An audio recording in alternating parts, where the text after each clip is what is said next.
আসসালামু আলাইকুম।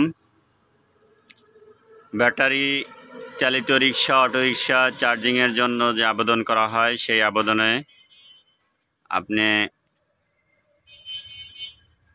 এখানে অপশন রয়েছে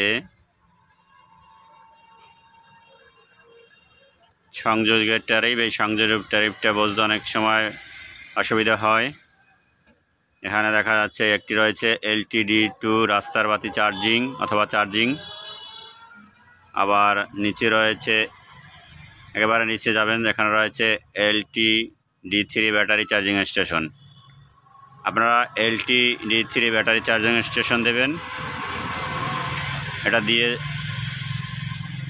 আবেদন করলে আপনার আবেদন ব্যাটারি চার্জিংয়ের জন্য, অটো গাড়ি চার্জিং, অটোরিক্সা চার্জিংয়ের জন্য সাবমিট হয়ে যাবে এবং অন্যান্য যেসব বিষয় রয়েছে সেগুলো ভালোভাবে পূরণ করতে হবে। সকলকে ধন্যবাদ।